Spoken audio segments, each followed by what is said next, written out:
Hey everyone, welcome to another exciting edition of BigFoot Girl Talks. I'm your host, Ami Mercury, the BigFoot Girl, and today I'm going to be doing something a little bit different than my usual videos. As you know, I typically review Bigfoot-themed books, movies, and TV shows, but something I've seen a handful of creators do that I thought was really neat is they will self-critique some of their own work. As you guys might know, I am the creator of a webcomic called Orc Girl. I've been working on it for about 2-3 years now, and the comic has progressed quite a bit since then, so I thought it would be interesting to take a look at some of my earliest pages in the comic and examine it with a more critical eye. Here's the comic right here. I post it online as well as have it in print. So I'll give you guys a brief overview before I start the self-critique. Orc Girl is a story of a young woman named Jenny who suddenly finds herself in a fantasy world like the one she's always dreamed of. But very quickly she is kidnapped by mercenaries who intend to sell her off, only to be rescued, or so she thinks, by a fearsome orc king named Vargan. Vargan gives her a choice. He tells her, "I can release you and let you wander a foreign world all on your own, or I can offer you shelter and protection in exchange for one thing. You need to surrender your freedom to me as my human pet." It is a tawdry fantasy romance. It's something that's very dear to my heart. I really love this project, and I'm looking forward to discussing it with a critical eye with you. It may be a little bit hard as a creator to go back and look at our old work. It can be a little cringy, but I think it's something important for us to all do. I think that we need to see how far we've progressed. I think it's, in its own way, can be very validating. So, without further ado, I'm going to talk to you guys about what I think of Orc Girl now. Okay, the first thing I want to bring to light is the cover. It's not bad, especially for what I was capable of artistically at the time. You know, you got some perspective going on here, and you can see the dark shadow in the background. I think it is kind of neat to look at. It's eye-catching. However, I don't know if it does a very good job of really describing what happens in this first episode. Then again, with this first particular chapter, I had no idea what I was doing. I was kind of stumbling around in the dark. I didn't even understand about how to convert things into a format that's print-friendly or proper aspect ratios or anything like that. So this first chapter was a lot of experiments, seeing what works and what doesn't. So I can't criticize myself too harshly on that. And it still doesn't look bad. In later chapters, I have more of a cohesive theme between all of the front covers, and I'm hopefully going to continue that as I progress through each comic. So, let's open it up. Here I have a little note from the artist, as well as a foreword by my friend Nicholas Tanek, who, by the way, runs a really great podcast called Your Kinky Friends. I've spoken on it a couple of times. He has some terrific guests on there with just really interesting things to say. He also is the writer of a couple of BDSM and kink-themed novels. Please check out his work. Really great podcast, really great books as well. And he was kind enough to do a foreword for me in the first chapter. I wish that I had kept up, because I had planned in chapters 2 and 3 to have a foreword from some other fans or supporters of the work. Unfortunately, I'm disorganized and that didn't happen, but we'll see. Maybe with chapter 4 I'll have it together enough to continue that. I do, however, always have a note from the artist, i.e. me, at the beginning of every chapter. So opening up here, we see her kind of transitioning from this strange sort of dreamlike state into reality. Going back, I think I would have stretched that out a little bit more. I think it's kind of confusing. That being said, later on in the chapter, I do discuss more in depth what is going on with her. Here we have a little description of her in her life. She says, "My name is Jenny Harper. I'm 29 years old and I work at a bank.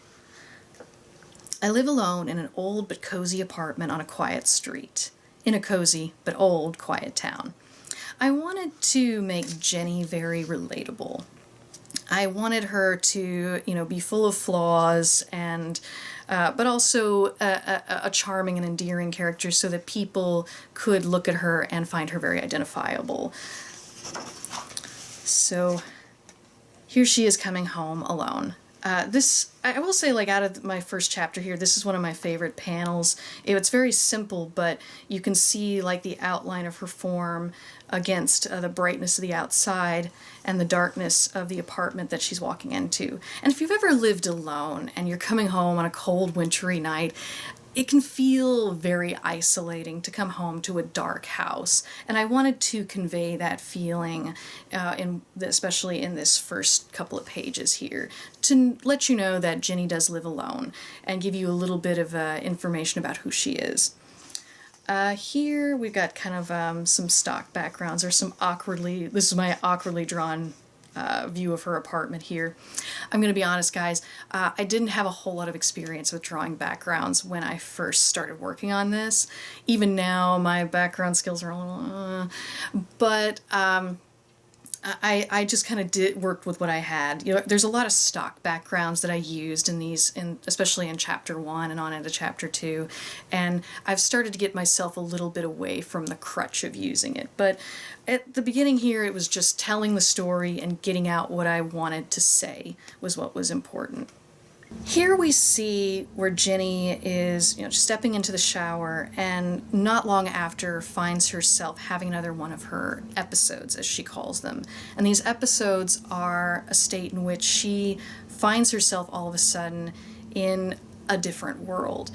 And it usually lasts for a few seconds, and it usually tends to happen in just at random. There's no cohesion, no cohesive rationale to it. She just suddenly finds herself in another world and then snaps back into the modern world.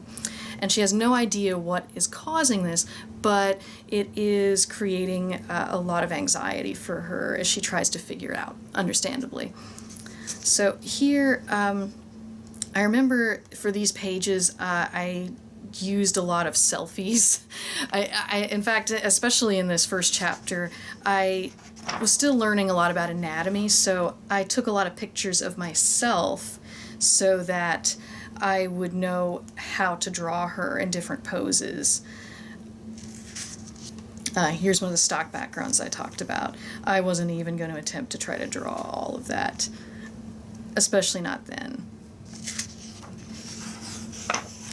And here she's in the other world for a little bit.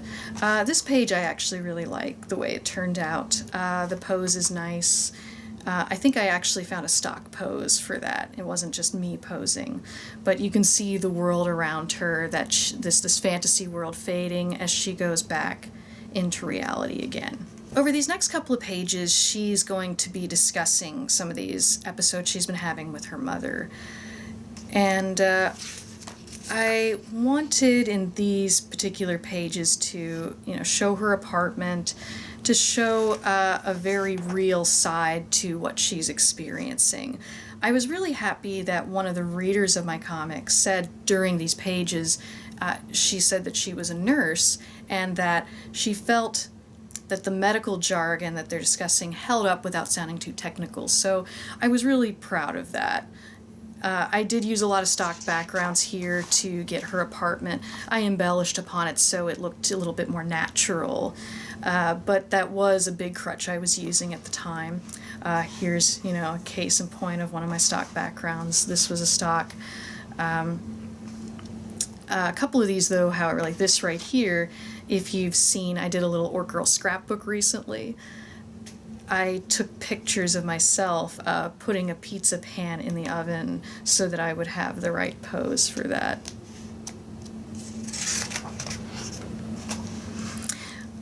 Let's see, going over these pages, just her kind of settling in for the night, the things she dreams about. For example, she's playing an MMORPG and playing around with her character who happens to be an orc.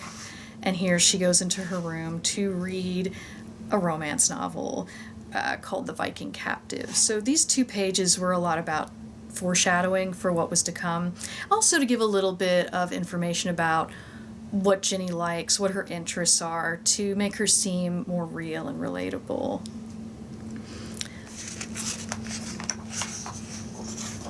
These couple of pages I'm going to skip because they're a little too adult in nature, so we're going to go over here.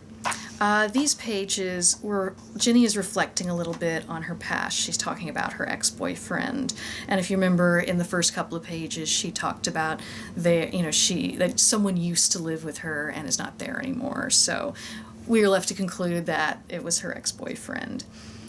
In these couple of pages, I wanted to convey this mood of that the breakup and how things transpired sits in kind of a dark place in her mind, that she's not particularly proud of it.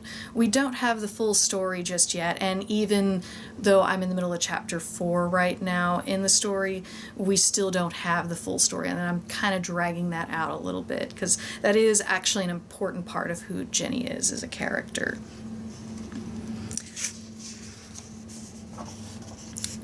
Here, she's going to sleep, relaxing for the night. I think this is probably my favorite page in the whole chapter.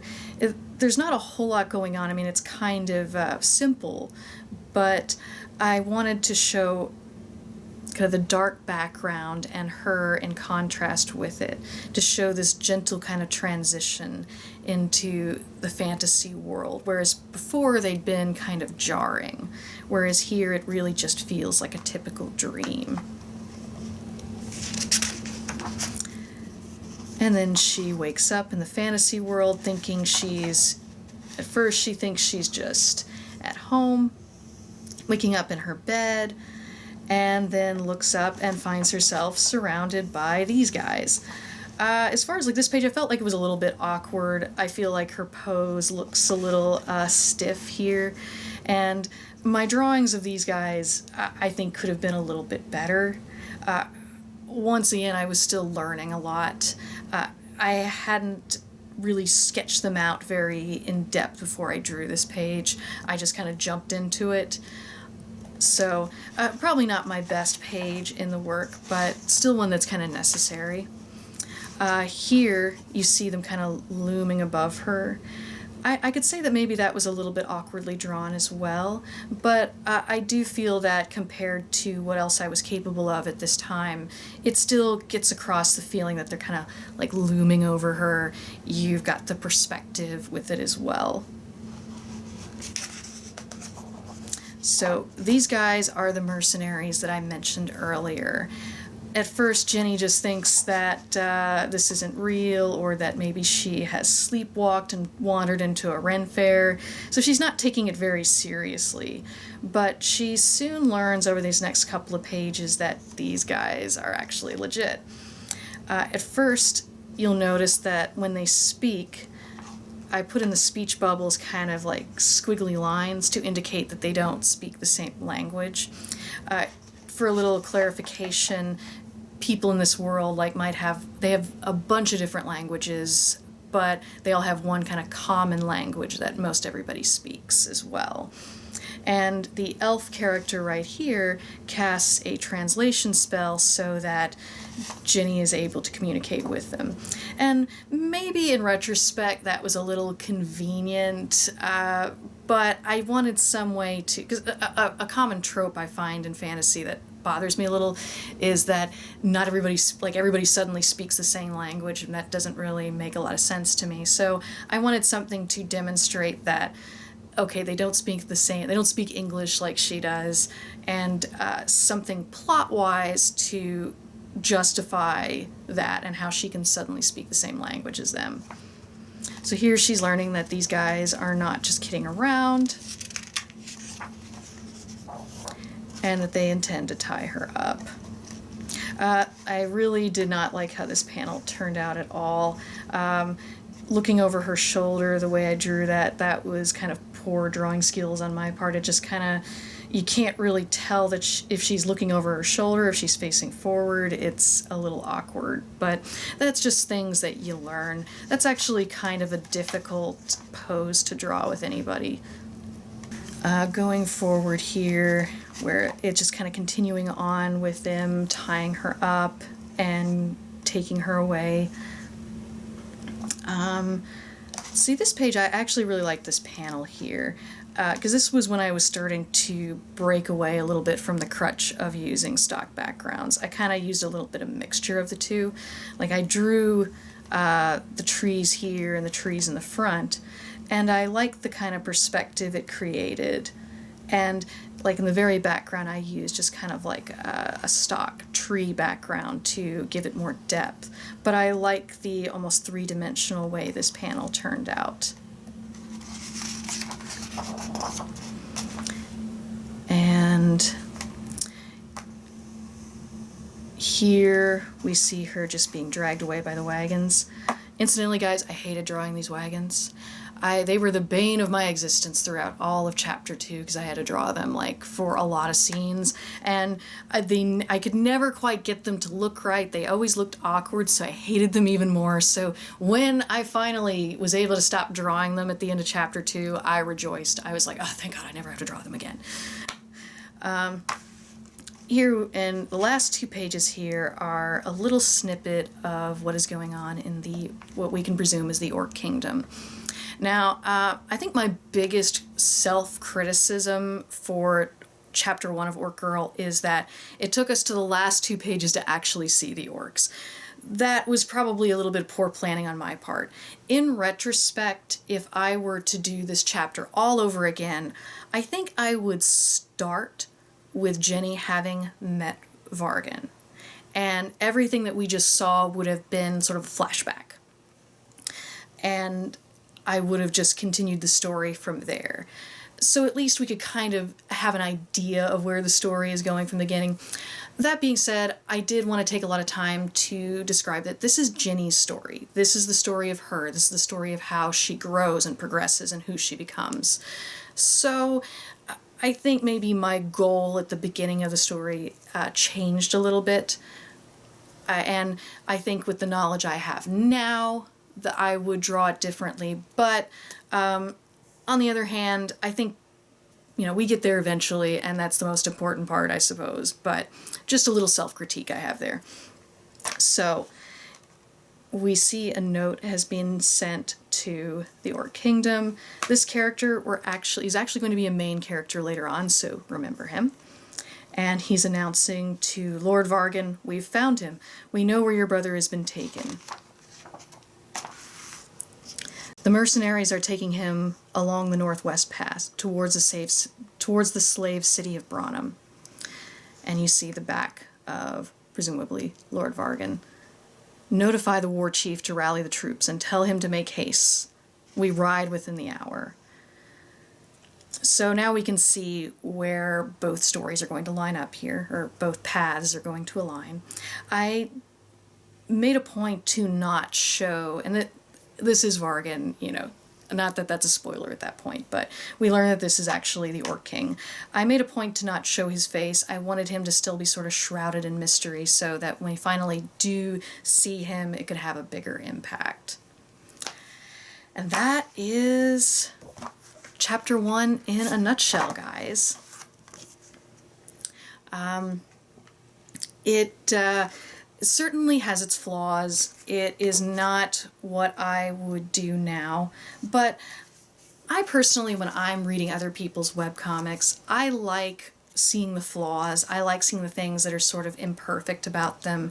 It makes it more fun, in my opinion. Some artists think it's a good idea to go back and just redo all of their work from the beginning, and you can do that. I don't think there's anything wrong with that, but I personally like seeing the progression of an artist's work, watching them how much better they get from beginning to end. I think that kind of tells a story in and of itself, and I think the little imperfections, the flaws in the beginning, give it a lot more character. It lets you know that this is somebody's work. This is somebody who put a lot of heart and soul into it. So, like I said though, that is chapter 1 in a nutshell. Thank you guys so much for watching this video today. If you'd like to read more of Orc Girl, you can read it at orcgirl.com. You can also read it on Webtoon and Tapas. I will have all of the links posted at the bottom. Also, guys, I am making official Orc Girl face masks. They are available right now on redbubble.com. I'll post the link for that as well if you want to check them out and be able to display your inner orc. I actually bought one for myself recently and it's on the way and I cannot wait to try it on. I'd also like to take a moment to thank Quinn for letting me do this little segment. It's been a lot of fun and I hope to see you guys again soon.